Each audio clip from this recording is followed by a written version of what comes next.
আজকে শহীদ বুদ্ধিজীবী দিবস। সারা বাংলাদেশি নানা অনুষ্ঠান হচ্ছে, কিন্তু তাদের পৈতৃক ভিটায় যে লাইব্রেরিটা আমার বাবা করেছিলেন অনেক 1900 আমার বাবার নিজে উদ্যোগ নিয়ে চেষ্টা করেছেন একটি লাইব্রেরি করার তার ভাইদের নামে।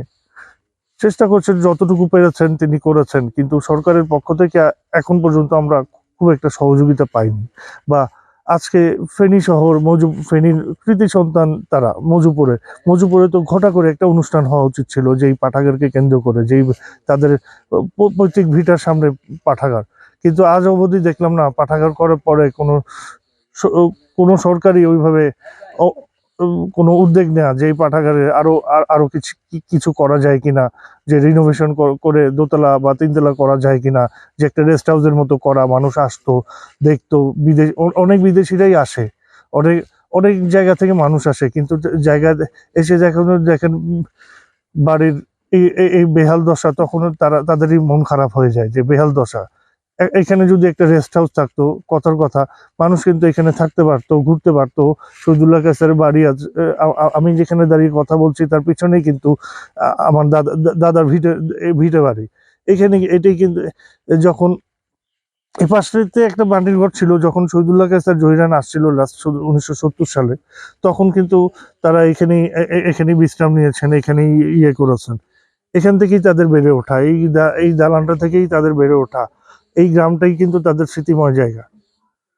আমি আশা করব ভবিষ্যতে যাতে 14 ডিসেম্বর শুধু আমি বা আমার বাবার উদ্যোগে না, সমগ্র সরকারের উদ্যোগ বা ফেনীবাসীর উদ্যোগে, ফেনী প্রশাসনের উদ্যোগে এই ব্যাপারটা নজরে আসা উচিত, যে তাদের নিয়ে একটা অনুষ্ঠান করা, বড় করে অনুষ্ঠান করা, যে তাদের পৈতৃক ভিটায় যে লাইব্রেরিটা আছে সেখানে একটা বড় করে অনুষ্ঠান করা, যেখানে আমরা এসে তৃপ্ত হব যে না, আমার চাচাদের যথাযথ সম্মান দেওয়া হচ্ছে, যথাযথ মর্যাদা দেওয়া হচ্ছে।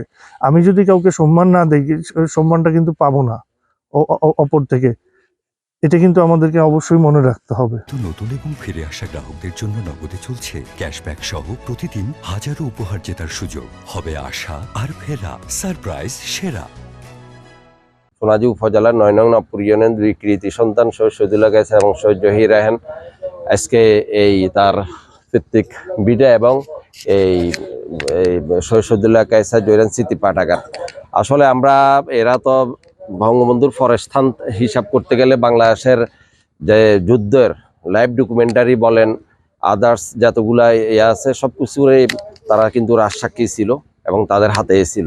তো আসলে আজকে আমাদের এই স্বনামধন্য এই মজুপুর গ্রাম, যাদের জন্ম হয়েছে, যারা এখান থেকে তারা আজকে বাংলাদেশের সর্বোচ্চ স্তর, এরা যে যুদ্ধে বলেন সবকিছু, কিন্তু তাদের বাড়ি বা তাদের আজকে পাঠাগার আজকে সর্বোচ্চ অবহেলিত।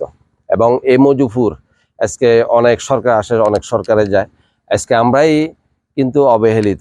এখানে আজকে প্রত্যেকটা রোড ঘাট এবং প্রত্যেকটা ক্ষেত্রে, প্রত্যেকটা স্তরে কিন্তু উন্নয়নের ছোঁয়া থাকার কথা ছিল, কিন্তু আজকে আমরা সব দিক থেকে কিন্তু অবহেলিত, যেখানে আমরা সর্বোচ্চ উদ্যোগামী থাকার কথা ছিল।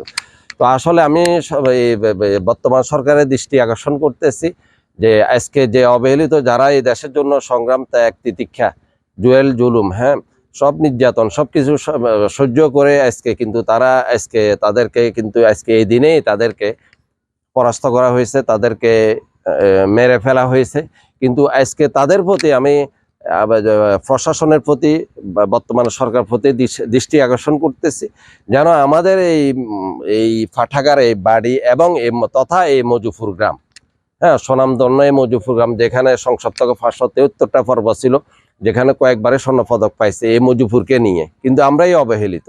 তো আমরা এই সরকার প্রতি এবং প্রশাসনের দৃষ্টি আকর্ষণ করতেছি যেন এটার প্রতি একটু দৃষ্টি আকর্ষণ করে।